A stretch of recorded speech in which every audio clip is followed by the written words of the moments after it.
Alors, j'ai regardé les deux derniers conseils municipaux et quelque chose m'interpelle. Comment il se fait que le troisième adjoint intervienne quasiment sur toutes les délibérations, y compris lorsqu'elles ne sont pas de sa délégation? Au final, son temps de parole est bien plus élevé que la maire elle-même, qui la laisse faire, ce qu'il veut sans le cadrer, sans même lui faire respecter la charte de bonne conduite. Voilà, bonne question, mais dans la question, il y a la réponse. Vous avez regardé, ça vous interpelle. Moi aussi, mais j'ai pas plus de réponses que vous. D'ailleurs, j'allais dire adjointes, vous voyez, une de mes élus, Anne Gravière, a dit à un moment, Madame la maire, ça suffit, tenez les débats. C'est vous qui dirigez les débats ou c'est votre troisième adjoint? Le troisième adjoint, c'est l'ancien maire, vous l'avez bien compris. Donc à un moment, oui, d'intervenir à chaque délibération et toujours avec un petit sourire assez sarcastique, assez ironique, assez blessant, pour blesser, comme on l'a dit. On peut s'affronter politiquement, mais là, c'est même pas, c'est pour blesser, pour rappeler des lacunes inexistantes. Il a même été rappelé à un conseil qu'on n'avait rien fait sur le handicap dans la ville. Il faut l'écouter, ça. On nous a reproché que si dans la ville, tous les bâtiments bientôt tombaient, hein, les poutres tombaient partout, les peintures à faire, c'est de notre faute pendant 6 ans. Il a oublié qu'il a géré la ville pendant 20 ans. Voilà, il a oublié ça. Ça, oula, c'est amnésique complet. Là. Il se souvient plus, mais nous, pendant 6 ans, c'est cette période où nous n'avons rien fait dans les bâtiments, tout s'écroule. Voilà, et ça a été dit au conseil municipal quand même. Voilà, donc à un moment, on a du mal à encaisser ça et on s'est permis de le rappeler à Madame la maire, qui n'en a pas pris plus d'effet que ça, pour ceux qui ont vu.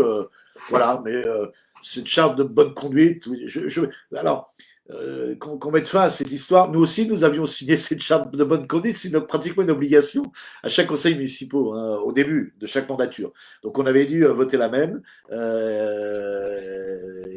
n'avait pas été plus respectée par l'opposition du moment, elle ne sera pas plus respectée par la majorité actuelle. Voilà, ça doit être génétique, on n'y peut rien, c'est comme ça. Comment il se fait que beaucoup de commentaires disparaissent de la page Facebook de la ville? Ça, je sais, alors, je ne suis pas très amateur Facebook. Hein.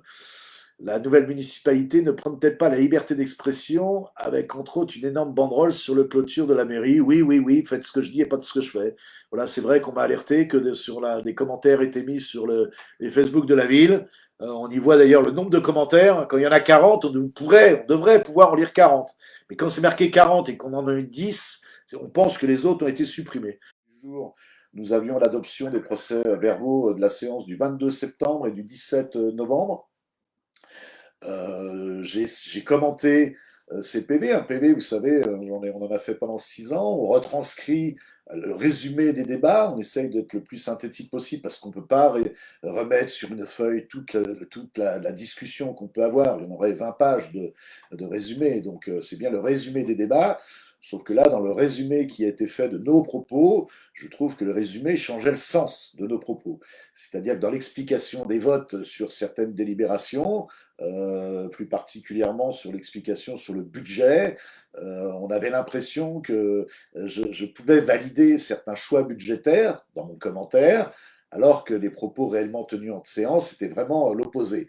Encore une fois, hein, j'incrimine personne, sauf que euh, trop de résumés tue le sens des propos tenus, et donc j'ai essayé de m'exprimer sur ces différences qui existaient dans ce PV à Madame la maire, en lui disant, voilà, il faudrait reprendre un petit peu le sens de mes propos. J'ai essayé de reprendre ses propos, j'ai été malheureusement coupé 3 fois dans l'explication, surtout que j'étais un petit peu c'était un peu délicat. Je reprenais des propos qui avaient été ajoutés dans ce PV qui faisait 2 pages d'une séance qui datait du mois de juin. Donc j'expliquais qu'on ne pouvait pas reprendre 2 pages d'expression de M. Walker qui avait lieu le 4 juin. Et pendant que j'étais expliqué ça, ce qui prenait à peu près une demi-page hein, que j'étais en train de lire, d'être coupé 3 fois, voilà, je trouvais ça un petit peu indélicat, on va dire. Voilà. Nous avons remarqué que le maire vous coupait régulièrement la parole. Y a-t-il une règle sur le temps de parole? Non, il n'y a pas de règle. On dit juste le temps nécessaire à l'explication. C'est vrai que depuis 2 conseils municipaux, on voit que la maire voilà, coupe le micro, reprend la parole. Qu'est-ce que je n'aurais pas entendu si j'avais osé faire le 10e pendant 6 ans. Hein. Nous, nos conseils commençaient à 19h30, ils finissaient à minuit, et on avait, pareil, 24 délibres. Là, on a commencé à 18h, il fallait finir à 20h. Je dis, attendez, on nous dit parce qu'il y a le couvre-feu. Avant la séance, on nous donne une autorisation de sortie hors couvre-feu, que nous avions tous chargé sur notre appli, mais merci de l'intention quand même. Et à peine arrivé en séance, on lui dit il faut que tout le monde soit parti à 20 heures. Non, non, non, non. Ou alors, il ne fallait pas mettre 24 délibérations, on en mettait 2 et on pouvait débattre. Non, non, on doit se prendre le temps, nous sommes élus pour ça.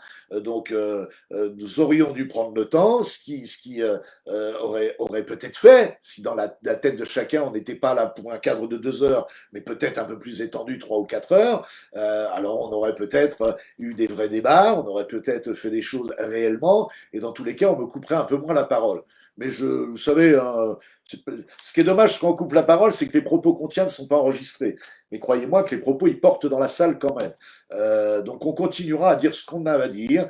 J'espère que le règlement intérieur qui va être voté, revenons-en, nous avons été convoqués en mairie, enfin convoqués, nous avons été invités à parler du règlement intérieur en pleine période Covid.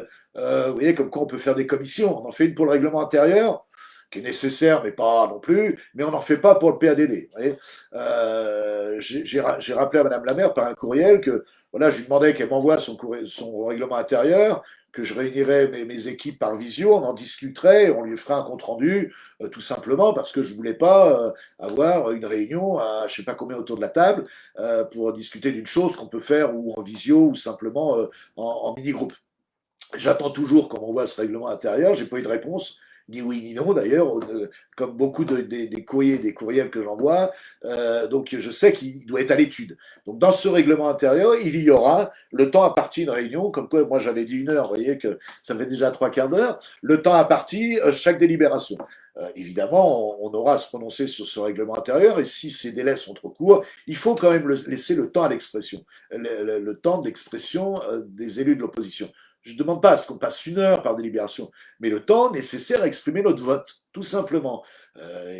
Croyez-moi que pendant 6 ans, les élus aujourd'hui qui oublient vite, hein, qui sont maintenant dans la majorité, ils ont usé et abusé de ce temps de parole. Je vous dis, ça durait très longtemps le conseil, et ceux qui venaient assister au conseil, il n'y avait pas de visio à l'époque, hein, c'était en présentiel, ils pouvaient voir et entendre qu'on laissait le temps de parole assez long. À un moment, au bout d'1 heure de débat, on disait stop, mais on pouvait se prononcer dans les débats. Aujourd'hui, oui, en effet, le temps de parole, il est très, très, très réduit à la limite du réglementaire. Hein, je le dis franchement.